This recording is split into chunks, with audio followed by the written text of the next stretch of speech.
record button. So, welcome to Earth Rights Conversations, and I'm hosting this webinar. I'm Pella Thiel from Rights of Nature Sweden. We think there's a lot of knowledge and experience in the global Rights of Nature community, so we have a lot of opportunity to learn together. And with us tonight is Michelle Bender. She's the Ocean Rights Manager at Earth Law Center. Michelle has a master's in environmental law and policy from Vermont Law School and a Bachelor of Science in Biology with a marine emphasis from Western Washington University.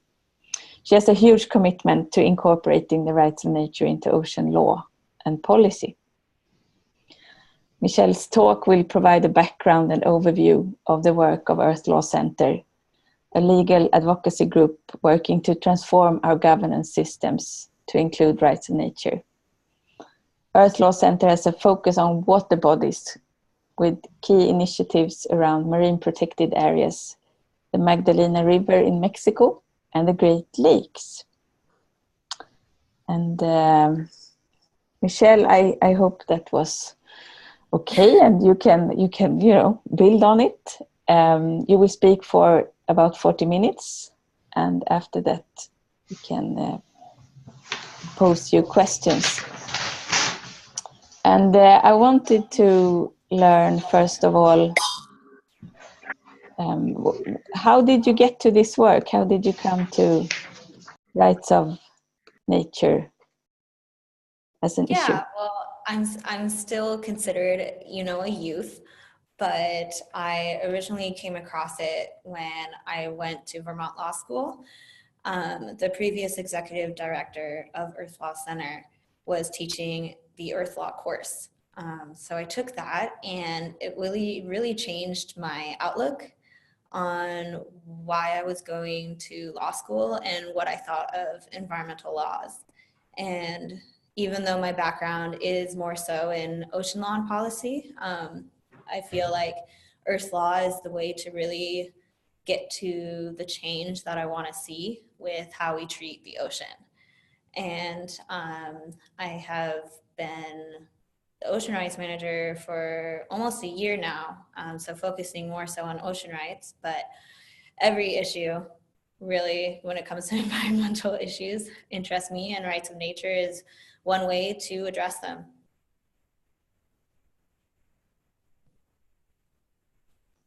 Yeah, so you are a big group, I think, in Earth Law Center, and you have a very expansive work. So please go ahead and enlighten us. What do you do? Well, I have a PowerPoint that I'm going to share my screen with you, so you can sort of follow along with that as I go. So let me make sure I can. It's all up and running.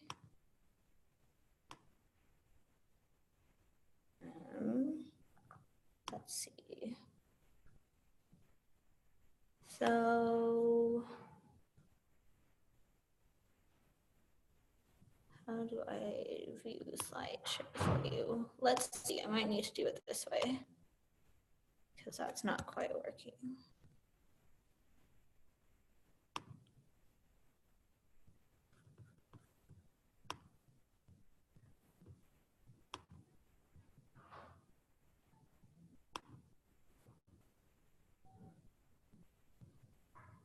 Sorry, 1 second.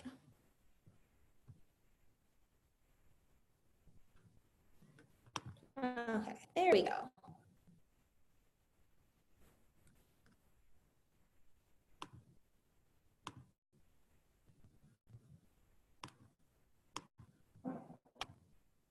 Okay. So, as you said, I am from the Earth Law Center, and we're actually not as big as we seem. We only have 3 full-time staff, but we have an international team of interns and volunteers worldwide, and we're working to create new laws and policies that recognize the rights of nature. And I'm also on the executive committee for the Global Alliance for the Rights of Nature as well, and we're of over 100 organizations that are working to promote this paradigm shift. And so as Pella said, I will be giving an overview of our ocean rights program. So why focus on oceans?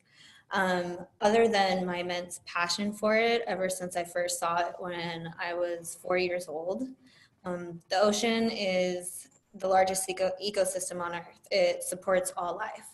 And not only that, but it contains approximately 50 to 80% of all life found on Earth. It produces half of the oxygen we breathe, absorbs 1/3 of the carbon dioxide human activities emit. It provides protection from extreme weather events through coral reefs, mangroves, and saltwater marshes. And it is a source of food and livelihoods for millions of people.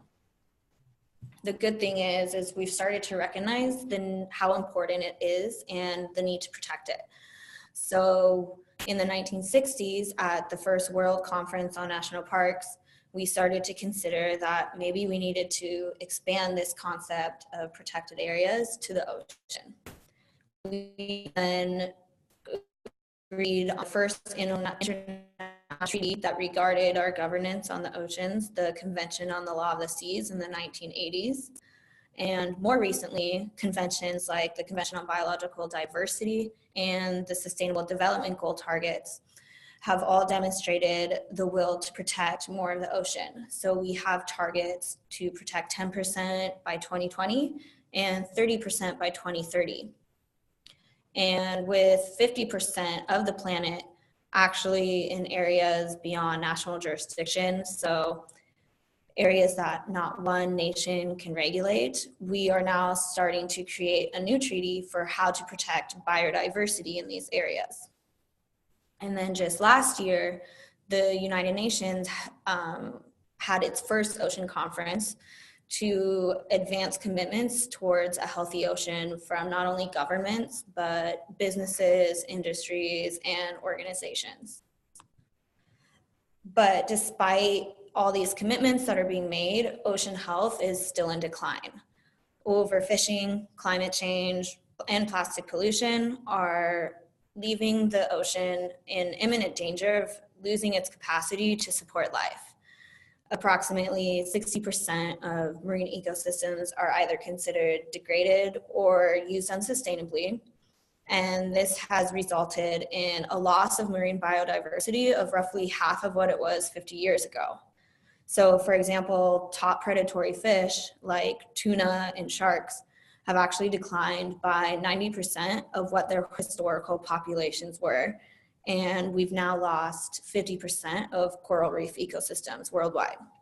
So this is a really huge concern. And it seems to me like we should be doing a lot more. So when I think of why ocean health is still declining, I consider that our values shape our worldview and the rules that we choose to deploy to govern ourselves. And by definition, a resource, it provides goods and services to humans and is marketable if there is economic growth. So if we continue to value the ocean as a resource, we're going to have this notion that if we do not use it, we're not going to benefit. So we continue to exploit it and degrade it until we can't any longer. So as a result, our laws actually don't aim to prevent harm and create an upwards trajectory of health, but instead they still allow pollution and harm. And that is why we're seeing this decline and downhill slope. I think we're all a little bit familiar with Earth law, so maybe I'll just give a very brief overview. So current environmental laws largely value nature as a resource and property and are made by humans and for human benefit. Whereas Earth law is essentially what it sounds like. It is law derived from and that respects the Earth. So under Earth law, we recognize that species and ecosystems have inherent rights because they exist. So this is different from current environmental laws because now we protect nature from an Earth-centric point of view. And by this I mean we protect the environment for the environment's sake. So all species, animals, plants, and ecosystems, including humans. And as an example of what these varying approaches look like in practice, I'll use an example of fishery management, because actually approximately 90% of fish populations worldwide are being fished at a level that is too high to rebound to healthy populations. For example, we have the Magnuson-Stevens Act in the USA. It was enacted in the 1970s to prevent overfishing, rebuild fish stocks, and provide for sustainable seafood.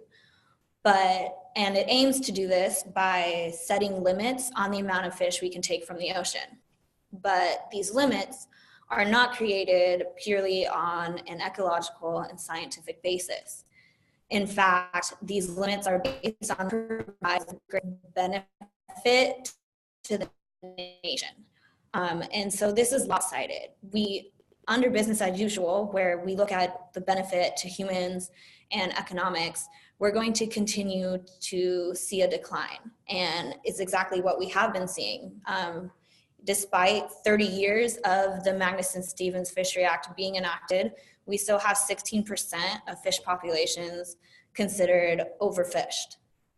So if we look at this from an Earth law approach, we would actually define the limits that we place on fish populations, the amount we can take out, on what allows the fish populations to remain healthy, the overall ecosystem and the ocean as a whole, rather than human benefit. So fish population health then becomes the #1 priority for what limits we set, because we can't fish if there's no fish left in the ocean. And we're beginning to see the momentum for this sort of approach and shift. Ecuador, Bolivia, Mexico City, and over 30 municipalities in the US have either amended their constitution or passed ordinances that recognize the rights of nature. And we're seeing ecosystems being granted the same personhood as humans.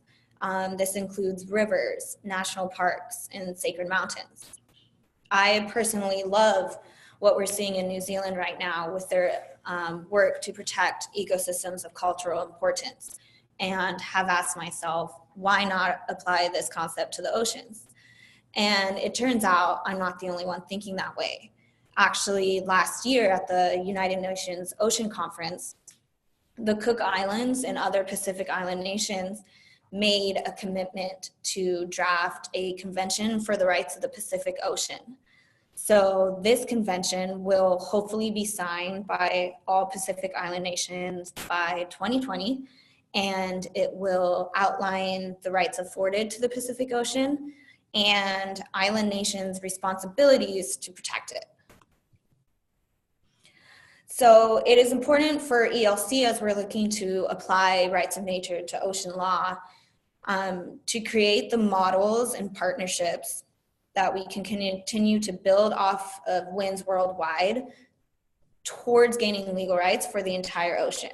Because this concept, rights of nature, not only is it new, but it hasn't really been applied to ocean governance. So there are a few ways we can do this, and we have 4 objectives that I'll go into each in a little bit more detail, but they include to incorporate rights of the ocean at the international level through treaty law, at the local level through coastal ordinances, and we are also working to create a new framework for how to apply rights of nature into marine protected area management, and then how to implement that framework through various campaigns. So our first objective is to ensure the new international treaty for biodiversity on the high seas includes the rights of the ocean. We launched this initiative last year at the United Nations Ocean Conference, and it called upon governments and stakeholders to adopt this holistic and rights-based approach. It has since gained 67 sign-ons from 32 countries, and right now we're working to gain UN General Assembly support for the initiative. Earth Law Center has also just recently became a member of the High Seas Alliance, which is a coalition of over 30 organizations worldwide that are actually providing recommendations to the UN on the treaty text. So it is our hope that come September, when formal negotiations begin, that the ocean itself has a voice in this treaty. Our second objective is to pass coastal ordinances that include the rights of nature. So in 2013, ELC helped Santa Monica draft and pass their Sustainability Rights Ordinance. And this does a few things. So it gives communities, including the ocean itself, the right to clean and safe waters. It gives marine waters the right to exist and flourish.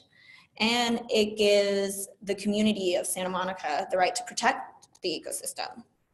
So now our plan is to expand to more coastal communities and island nations that are either facing the threats of climate change, they're working to protect or prevent new offshore drilling and fossil fuel infrastructure, and they're also working to protect the integrity of and the species within their coastal waters. Our third objective is to create a new framework for how we can incorporate rights of nature into marine protected areas. We choose marine protected areas because, like I previously mentioned, there is a huge push to use them to accomplish the conservation objectives and targets we have for both the Convention on Biological Diversity and the Sustainable Development Goals. However, like their counterpart on land, where we have over 15% of our landmass area as protected, we only have 5% of the oceans designated for protection right now. Marine protected areas can help reduce poverty, build food security, they can create employment and protect coastal communities. In fact, expanding the coverage of no-take MPAs to 30% of the global ocean area show that the benefits far exceed the costs, with expected revenue of up to $920 billion and 180,000 jobs by 2050. The problem is that just because these areas are labeled as protected does not necessarily mean that they are improving ocean health. In fact, about 50% of marine protected areas are either not being fully enforced or implemented, which is leading to the phenomenon of paper parks, which are designated areas but not implemented in practice. So how can we ensure that these areas actually provide for protection and create this upwards trajectory of health? One solution is to ensure an Earth law approach, which is exactly where the framework comes in.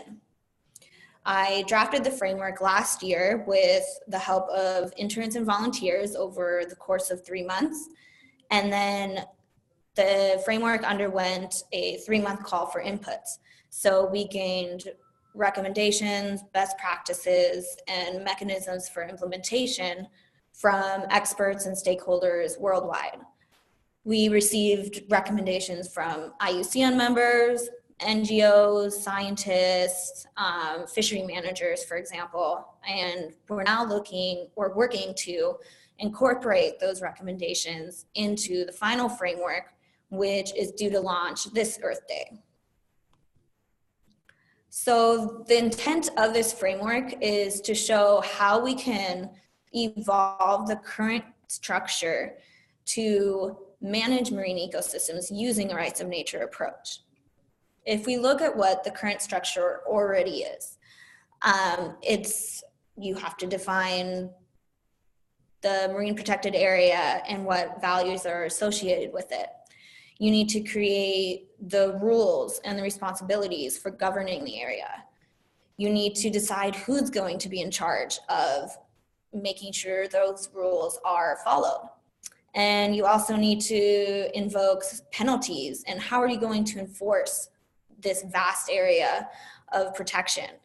And then you also need to look at what metrics need to be in place and monitoring the protected area to ensure you're actually achieving its objectives. So as we can see, the structure is already there and we don't need to do much. But what we're working to do is just to ensure that each one of these components adopts an Earth-centered point of view. So for example, the marine or umbrella legislation already includes that you need to define what you're protecting and why. But a lot of times protection is muffled with other objectives like economic development. So if we employ rights of nature, we then ensure that the number one objective becomes protection and conservation of the ecosystem. But there's also more we can do as well to ensure. The IUCN is on the right track. They already include that a protected area must have conservation as the number one objective and priority. But an Earth law approach would also incorporate other principles. So we would ensure that we follow the rule of law. So human law obeys natural law, not the other way around. We would ensure a true systems approach. So rather than just looking at managing a species or just that one ecosystem, we look at what the effects are from outside the ecosystem, especially those coming from land. We also then aim for a level of ocean health that is defined by the ocean's well-being rather than human utility. And we require that we set aside vast amounts of the ocean without human disturbance. And lastly, as many are familiar with, the precautionary approach. We need to ensure that we err on the side of caution when we're not sure what our impacts or what our activities will do to the environment. It's important to note that experts and international organizations are calling upon such an approach to ocean governance. For example, the International Union for the Conservation of Nature and the United Nations have passed resolutions requiring that we incorporate the rights of nature into management. And particularly, we've been seeing this in the United Nations Harmony with Nature Initiative and the IUCN's Resolution 100. NOAA, one of the biggest oceanic organizations in the world, is saying that we need to replace our conventional management with alternative forms. And the Food and Agriculture Organization is suggesting that we can only achieve sustainable development if we adopt a holistic approach that balances both human and ecological well-being. And this is exactly what the Earth Law Framework is aiming to do in theory. But our goal is to get this from in theory to in practice. And this is where our last objective comes in, to create new initiatives and partnerships that implement this framework.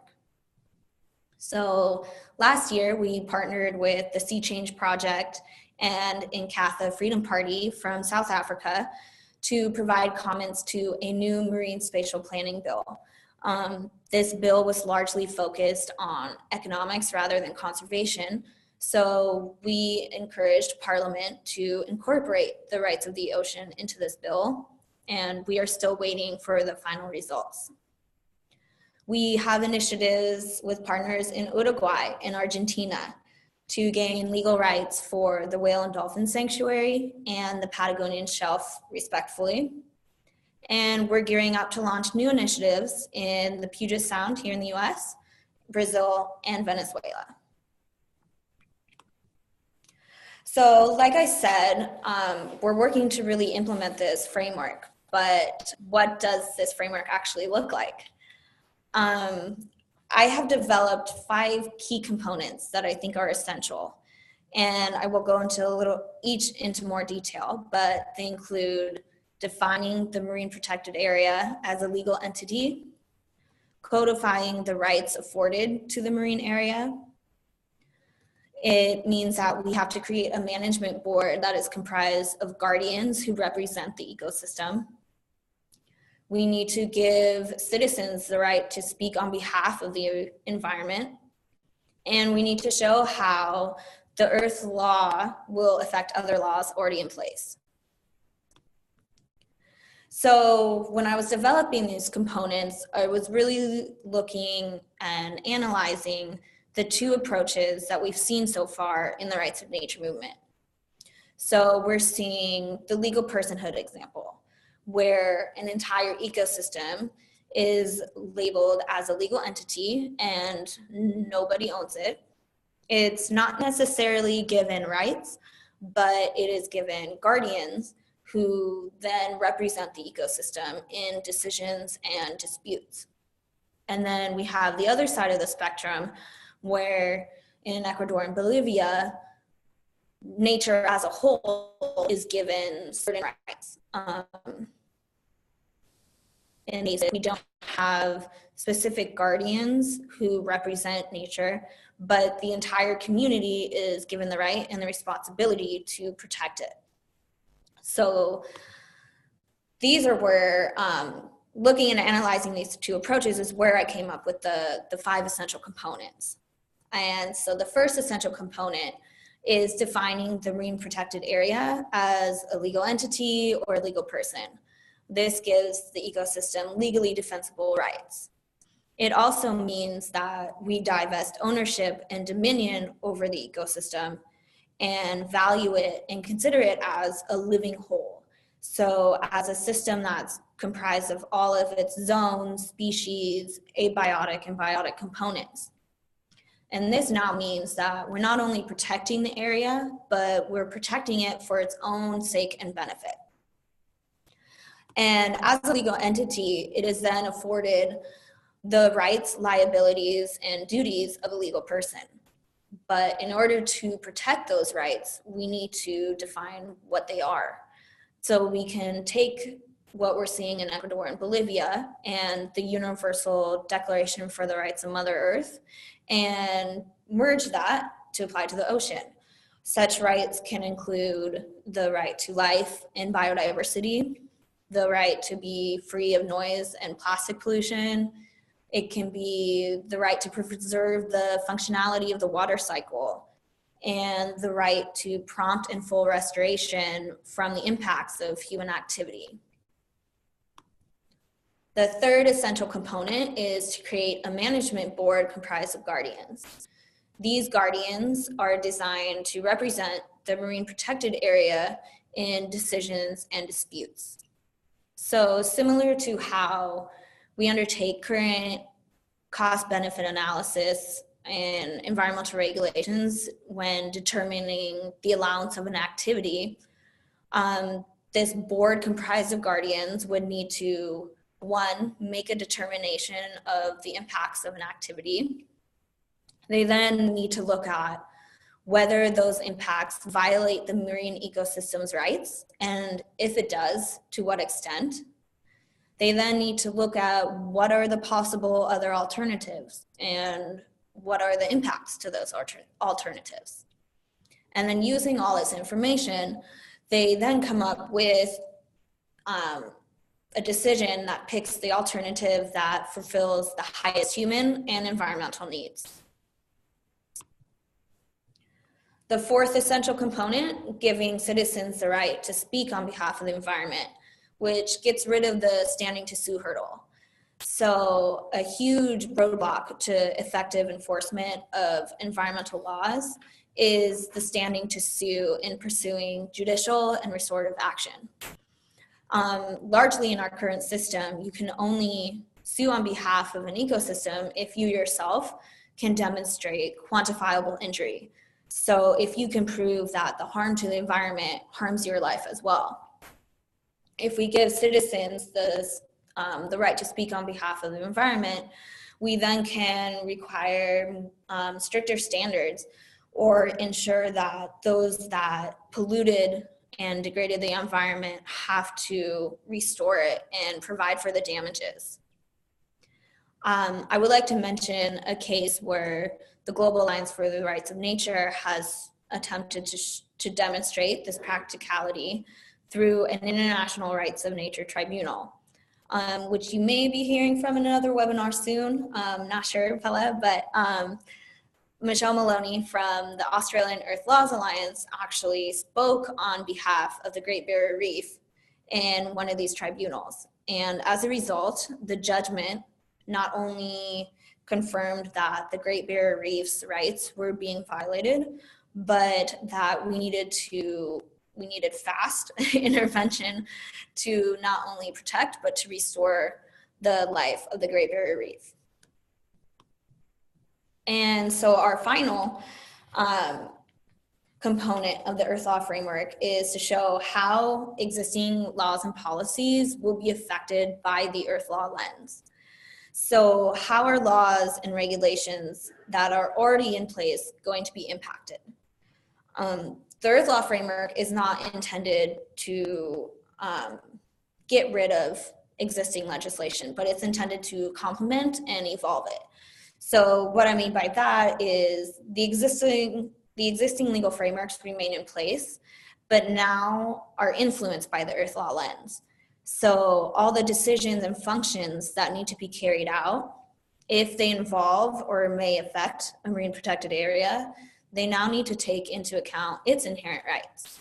So for example, if we look at the Clean Water Act of the US, historically, permits are given to allow a certain level of pollution into our waterways based on what the impacts will be to the river's health, the species within, or human health.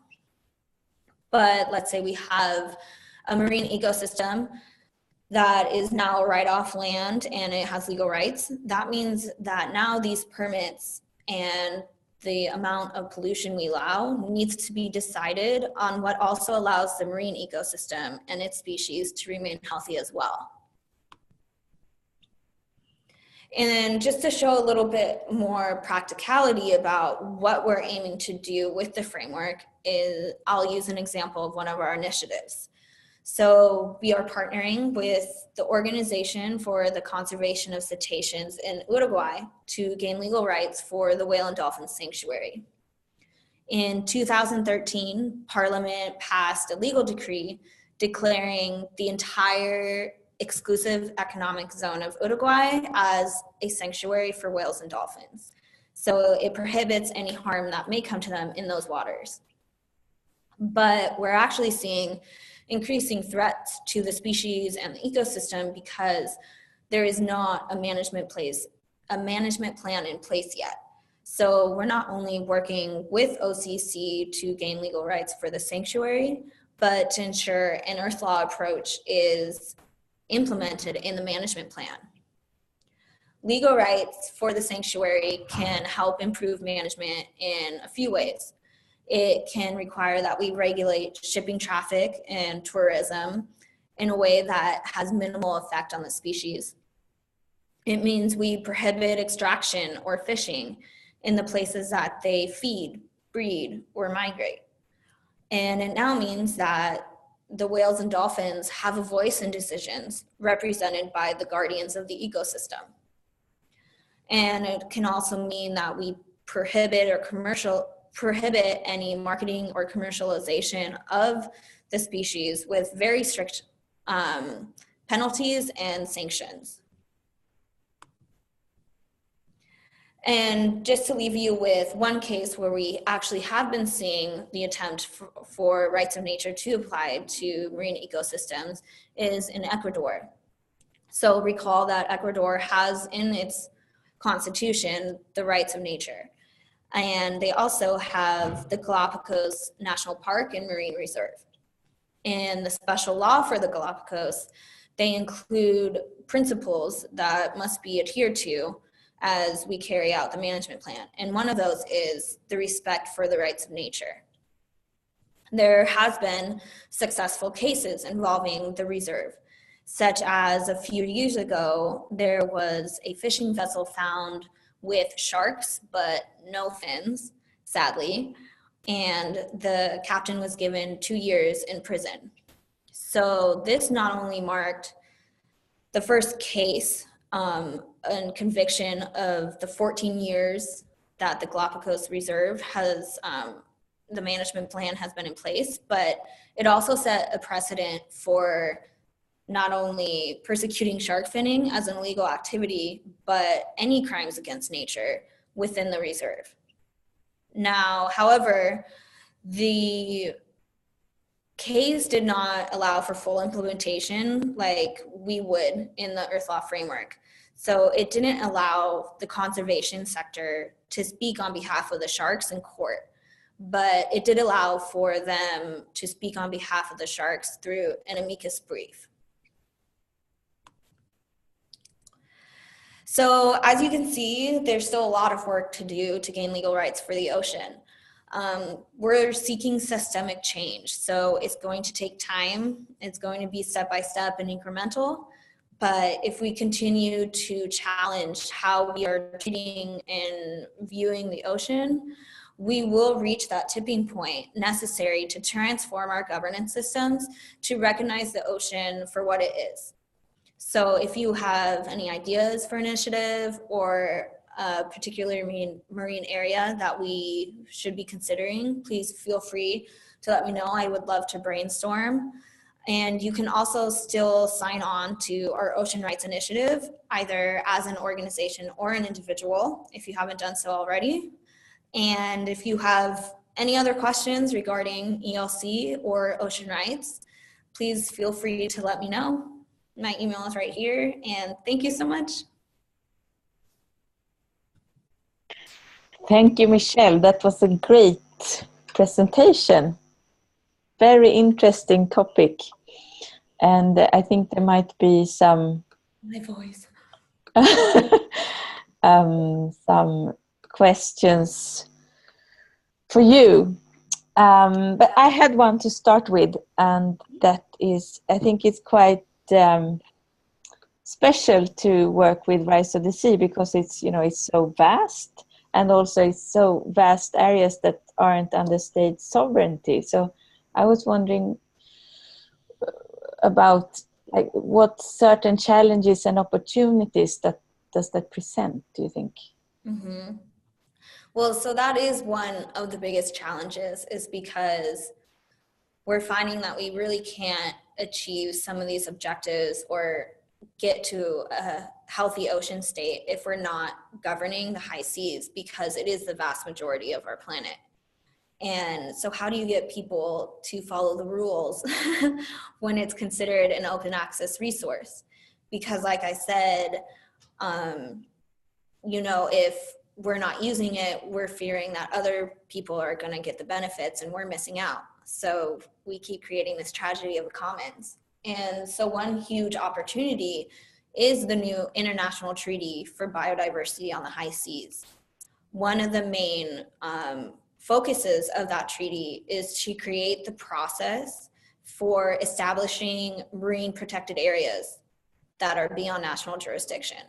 So the hope is that we create this process and we have these principles in place to create large areas that are protected but also enforced, and that all countries agree to it. Which may be hard because, as we saw with the first international treaty on UNCLOS, the US, for example, has not ratified that. So that's a huge challenge. But I also think it's really promising seeing how organizations not typically knowledgeable or having been involved with rights of nature in the past are really opening up to the idea and becoming interested. So, for example, organizations like Mission Blue and the Sylvia Earle Alliance, they are partnering with us now because they love this concept and idea and think it's necessary to promote the change that we need to see. Yeah, I'll stop there. Yeah. Thank you. So, Here is a question from Henrik on the distinction between legal personhood and the rights of nature. How are they connected in your perspective? Is legal personhood more local and rights of nature more general in its approach? Well, I would say that they're connected in the way that they're both aiming to accomplish essentially the same thing. But the difference is legal personhood is, I would say, a little bit more general, or I guess local, because it's just aiming for, one ecosystem, at least in the cases that we're seeing, where it's just one river, one national park. But that is one of our goals in our end game, is to actually gain legal rights for the entire ocean. So 70% of the planet. When you look at just rights of nature, as we've seen in Ecuador and Bolivia, nature as a whole is given rights. So it's a lot more general. And it's also, like Craig's mentioned on the last webinar, creating that problem of who's going to do it. It's collective responsibility problem, where you're giving the whole community the right rather than a set person or two, as in the case with legal personhood. So that's why I think the merging of both perspectives are needed going forward. I think both have their strengths and their weaknesses, but combining the two makes it that much stronger, and to where it might actually work in the long run. Yeah, that's so interesting that this is really an emergent space that we don't know yet. So we have to just try it out. I think it's fascinating. Mm-hmm. So any more questions, you can put them in the chat as Henrik did, or you can just unmute yourself and ask them. From Susanna, if you could comment on the IUCN incorporation of rights of nature. What's the interest and the commitment of IUCN? Yeah, well, so as a little bit more background, the IUCN passed Resolution 100 in 2012, which required that rights of nature is to be a focal point in decision making. And then in their 2017 to 2020 work program, they again reestablished this commitment by creating some targets to work towards that included rights of nature. So one of their targets is Target 15, which works to promote protected area governance that includes the rights of nature. So what we've been doing is having some conversations with IUCN members and the World Commission of Environmental Law, is to start working towards implementation. So we can offer this framework, for example, that I've developed as a best practice guideline to IUCN members so that they can take it and then use that to implement their resolutions and their work programs. So that's we've recently, within the last couple of months, been developing this work program with them. So fingers crossed that we can get some good tangible action, but it's already showing some promise because we have some groups in Venezuela actually interested in taking the framework and starting a pilot project there. So hopefully news to report on that soon for you all. Wow. Great. So you saw that there's another question there. Thank you for your extensive sharing. My question is, how would you convince a poor fisher that's 100% dependent on the seas for livelihood to comply with rights of nature in a marine protected area? Mm-hmm. So I would say a few things. One is, just because a marine protected area is designated doesn't necessarily mean no fishing in its entire area for the lifelong of the marine protected area. Sometimes this means stopping fishing for an amount of time so that we can actually rebuild populations, so that we can have fish in the future. So a lot of that comes down to education. So to educate them that if they want to be fishing in the future, that they need to lessen the impact now. And some of that is also offering alternative livelihoods. So they can, instead of fishing, turn to education of the marine protected area or tourism, like whale watching. And we've seen a lot of successful cases actually where fishermen have turned to these alternative livelihoods, and they actually are better off for it. And the ecosystem is as well. So, and do you think is that sort of the pressure, the very local pressure of maybe poor individuals on the ground, is that a big counter force, or are there other sort of counter forces to this progression? Yeah, well, in the most part, or for the most part, I mean, local communities support protecting their ecosystem and making it so that it's sustainable, because they are the ones on the ground. They're seeing the changes that are happening, and they're the ones that are directly affected from it. In a lot of cases we've seen, it's the commercial fishing industry that is in opposition. It's not necessarily the local fishers that go out for subsistence fishing. In many cases, these marine protected areas still allow for local and indigenous rights and access to the fisheries. Maybe it's reduced, but yeah, in the most part, a lot of it has to do with just the tragedy of commons, like I mentioned, not wanting to stop fishing in areas of high seas, and then, not wanting to miss out on the economics that come with it. Mm. Oh, more on IUCN and the conservation requirement that you had in your slide. What discussion is that? Conservation opposed to what approach? Yeah, so so the IUCN has guidelines and their frameworks that they've already developed. So they have essential components and principles for marine protected areas that they've already worked through and outlined. And when you look at it, one of the principles of a marine protected area is to ensure that conservation is the highest objective and priority. But the problem is that's not always implemented. So the Earth Law approach would ensure that this is actually a legally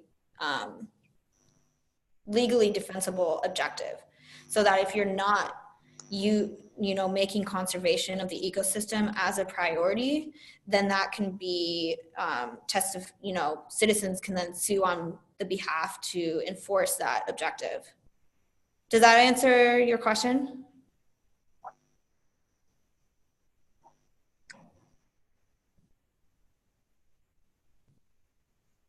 Maybe next question is an opportunity to elaborate. I don't know. Poor enforcement, even without rights of nature, has been one of the greatest problems in implementing marine protected areas. How would rights of nature fill the gap in this problem? Mm-hmm. Yeah, so we've seen poor enforcement for a few reasons. One is the lack of political will. Another reason is the lack of funding and the personnel and infrastructure that you actually need to enforce the area. So we're hoping that with a rights of nature and Earth Law perspective, that it then becomes a legal responsibility to actually set up this infrastructure. So you have the management plan in place and you actually have to implement it, because you have provisions in there that require you to do so. And if you're not doing it, then the citizens or the guardians can push you to do so, or get you to legal action. It's hard because it's still in theory and it's not in practice yet. But that is our hope, that it actually addresses these gaps. And when it comes to funding, for example, there are some ways that countries like Palau, for example, have written in ways to address this gap. So they actually require that any tourists or visitors to the country provide a small fee, and that fee goes directly towards funding for the enforcement of their marine sanctuary. So there are ways to address the gaps, and we would use rights of nature to ensure that we come up with those mechanisms to do so. Yeah, and I suppose that's also about creating another worldview or another culture where actually, we would all think that's the way of doing things, because, at least in Sweden, we have a lot of nice words in our laws, but we don't enforce them because there are other things we prioritize more highly. But we could prioritize differently, of course. Right. Yeah. And that's the essence of it, is to prioritize conservation and legally prioritize it so that we're working towards it. Step by step it will happen, I'm sure. Pretty soon we're going to reach the point where we don't have an option. Yeah, maybe we are already there. Can I say something? Absolutely, you're welcome. Yeah. Yes. Thank you for a very inspiring presentation, first of all. And I think also, just to link to what you said, that it's about prioritizing the rights of nature is about that. It is using a language that actually strengthens the case, that makes it really clear and put it up. So I think the importance of that comes with the rights of nature, hopefully, or it makes it more possible, actually. But I got curious also about this United Nations conference, Ocean Conference. First, I wonder if that was maybe the one that Sweden was a very big part of arranging it, because that's very interesting, because then we have connections. If we know that, because I didn't know that it was a convention of the rights of nature for the Pacific Ocean. So this is great to link on. And if there are ideas of if there will be more ocean conferences, and if this will be a work that is going on, that kind of United Nations conferences. Yeah, so specifically for the United Nations Ocean Conference, they plan on doing one a year. But we do also have other ocean conferences that have been going on. For example, every 4 years, they have the International Marine Protected Area Conferences. And then I actually just returned from the World Ocean Summit in Mexico. So that one was slightly different. When I was at the International Marine Protected Area Conference, it was more of practitioners, NGOs, managers, scientists, explaining what they've been doing and coming together in that way. And then this one in Mexico was a larger gathering of very high-level government. UN officials were there, business and industry, which usually are underrepresented at these conferences, and scientists and NGOs. So it was a bigger mix. And I think that's one very promising, that we're realizing this need and we're coming together at these conferences. But I would encourage, and what I've been trying to do, especially with rights of nature, is to challenge also what we're doing. So not just to come together and discuss what we're doing and how, but then to ask ourselves, okay, what more can we do better?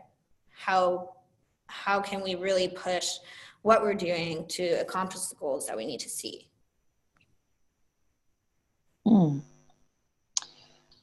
And now here's a question on climate change. The biggest threat in the near future, especially for the oceans. Where does rights of nature come in for oceans and climate change, i.e. acidification, sea level rise, coral bleaching, etc.? So that's actually one thing that we're working into the final of the framework, according to some recommendations. But when we incorporate rights of nature, it really requires like I said, a really systems approach and a holistic approach. So it requires that we look at the land-sea connection and what's affecting the ocean that's coming from land. So this means fossil fuel infrastructure as well as pollution from waterways. And so if we're looking at fossil fuel infrastructure, we have to start thinking what level of CO2 being emitted into the atmosphere is acceptable to allow the ocean to continue its vital cycles. And so if we're looking at that, then decisions need to be made to get to that limit. And so it will require, obviously, more renewable energy and the transition to renewable, sustainable energy sources. And it also will require more restorative action in trying to not only prevent the decline in the ecosystems, such as coral reefs, but to help rebuild them with how much we've lost. And that's pretty exciting because there are a lot of really good initiatives and technologies out there to actually start growing coral in the labs and then replanting them in the wild to help boost this restoration project. But yeah, I mean, we can only hope that we start to address, all these issues on a systemic basis. Yeah, I think that's interesting because the rights of nature perspective comes in so many ways in the climate change question, because it's in the oceans, but it's also in the rights of the atmosphere, and it's also in the rights of the land where the mining companies, extractive industries. So there are so many perspectives you can relate to that question.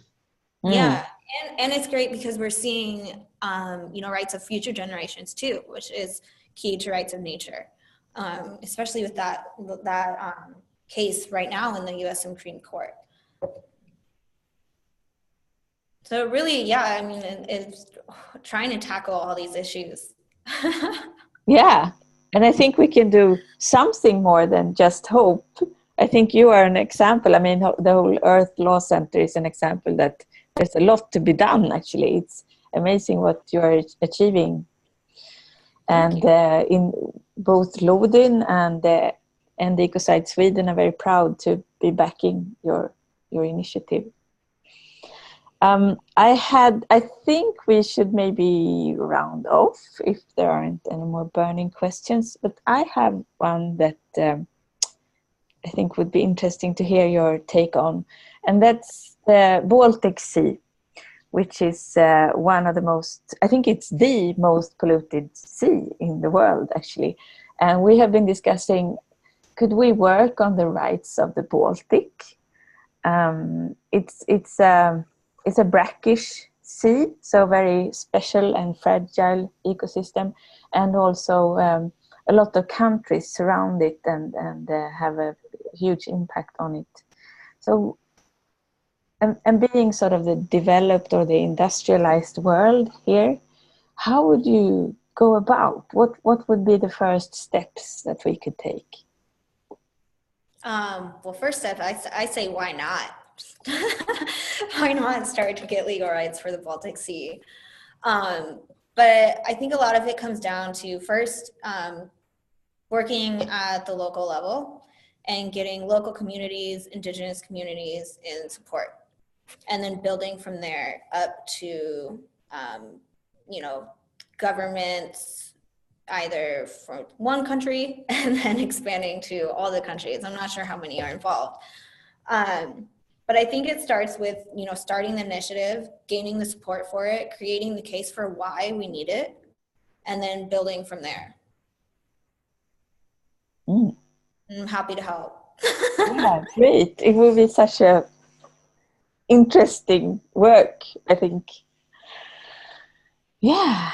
Yeah, well, the Untitled is leading the European Citizen Initiative that has nature in there for the EU right now. So it could be something that piggybacks on that and you incorporate and align because there's already support. So yeah. Absolutely. Let's talk more about it. Yeah, I think we should. Okay. Any more questions? And if not, I think we want to thank you so much, Michelle, for being with us and for all the work you do. And I want to share, I want to actually thank all of you who come to this Earth Rights conversation. I think it's an important space we hold together. So thank you so much. And Michelle, you mentioned the illegal shark finning case from Ecuador, and actually the attorney who was involved there, Hugo Echeverria from Ecuador, he will be showing up on our next Earth Rights conversation, which is on the 11th of April. So then we meet again. Yeah. Yeah, thank you again for giving me the opportunity to speak to you all and for all of your great questions as well. Thank you so much. Thank you. Goodbye. Bye. Thank you again.